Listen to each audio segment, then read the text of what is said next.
മഴ എന്നെത്തുമെന്ന ചോദ്യത്തിന് ഉത്തരവുമായി വന്നിരിക്കുകയാണ് കേന്ദ്ര കാലാവസ്ഥാ നിരീക്ഷണ കേന്ദ്രം.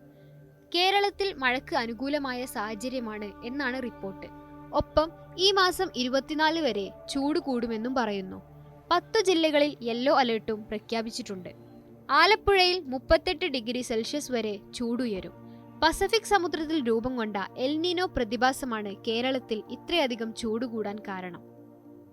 പസഫിക് സമുദ്രത്തിലെ മധ്യകിഴക്കൻ സമുദ്ര താപനില അസാധാരണമായി വർദ്ധിക്കുന്നതാണ് ഈ പ്രതിഭാസം. ഇക്കാലത്ത് ലോകത്തിന്റെ വിവിധ ഭാഗങ്ങളിൽ കൊടും വരൾച്ച, ചൂട്, താപതരംഗങ്ങൾ, കാട്ടുതീ, ചുഴലിക്കാറ്റ് എന്നിവയ്ക്കൊക്കെ സാധ്യത ഏറെയാണ്. എന്നാൽ ഇത്തവണ എൽനിനോ അവസാനിക്കുന്നതോടെ കേരളത്തിൽ ചൂട് കുറയുകയും ലാനിനോ പ്രതിഭാസം ആരംഭിക്കുകയും ചെയ്യും. അങ്ങനെയാണെങ്കിൽ രാജ്യത്താകെ സാധാരണയിലധികം മഴ ലഭിക്കാനാണ് സാധ്യത. ഇതിനിടെ തെക്കൻ കേരളത്തിൽ ശക്തമായി വേനൽ മഴയും പെയ്തിരുന്നു. കൊല്ലം, പത്തനംതിട്ട എന്നീ ജില്ലകളിൽ മഴയെ തുടർന്ന് വെള്ളക്കെട്ടും രൂപപ്പെട്ടിരുന്നു.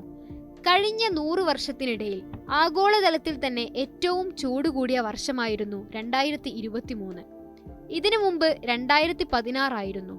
അതിന്റെ പ്രധാന കാരണങ്ങളിലൊന്ന് എൽനിനോ പ്രതിഭാസം തന്നെയായിരുന്നു. അതേസമയം ലാനിനയ്ക്കൊപ്പം അറബിക്കടൽ ഇന്ത്യൻ മഹാസമുദ്രത്തേക്കാൾ ചൂടാകുന്ന ഇന്ത്യൻ ഓഷ്യൻ ഡൈപോൾ കൂടി ഇത്തവണ ഉണ്ടാകാമെന്നുള്ള മുന്നറിയിപ്പും നിലവിലുണ്ട്. ലാനിനയും അയ്യോഡിയും ഒരുമിച്ച് വരുന്ന സാഹചര്യം വളരെ അപൂർവമാണെന്നും അങ്ങനെ ഉണ്ടായാൽ അത് അപകടം സൃഷ്ടിച്ചേക്കാം എന്നുമാണ് നിരീക്ഷണം. 2019 അയ്യോഡി ഉണ്ടായതിനെ തുടർന്നാണ് പലയിടത്തും ലഘുമേഘ വിസ്ഫോടനങ്ങൾ ഉണ്ടായത്. എന്നാൽ അന്ന് ലാനിന ഉണ്ടായിരുന്നില്ല. ഇത്തവണ സാധാരണ മഴ ലഭിച്ചാലും അയ്യോഡിയിൽ ഉണ്ടാകുന്നതുപോലെ കുറഞ്ഞ സമയത്തിനുള്ളിൽ അതിതീവ്ര മഴ പെയ്യുന്ന സാഹചര്യം കൂടി ഉണ്ടായാൽ അത് വെള്ളപ്പൊക്കത്തിന് കാരണമാകാം. തെക്കൻ കേരളത്തിൽ കഴിഞ്ഞ വർഷം മൺസൂൺ മഴ 34% കുറവായിരുന്നു. എന്നാൽ വടക്കുകിഴക്കൻ മൺസൂൺ 24% കൂടുതലും. ആ മഴ കൂടുതൽ കിട്ടിയത് തെക്കൻ കേരളത്തിലാണ്. കാസർഗോഡ്, കണ്ണൂർ, മലപ്പുറം, പാലക്കാട് എന്നിവിടങ്ങളിലാകട്ടെ വളരെ കുറഞ്ഞ അളവിലുമാണ് തുലാവർഷം ലഭിച്ചത്.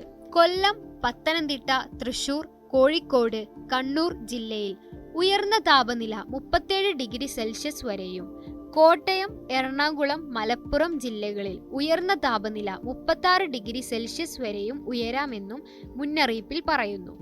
സാധാരണയേക്കാൾ 2 മുതൽ 3 ഡിഗ്രി സെൽഷ്യസ് വരെയാകും ചൂടിൽ വർധനവുണ്ടാവുക. ഉയർന്ന താപനിലയും ഈർപ്പവുമുള്ള വായുവും കാരണം ഈ ജില്ലകളിൽ മലയോര മേഖലകളിലൊഴികെ 2024 ഏപ്രിൽ 20 മുതൽ 24 വരെ ചൂടും ഈർപ്പവുമുള്ള കാലാവസ്ഥയ്ക്ക് സാധ്യതയുമുണ്ട്.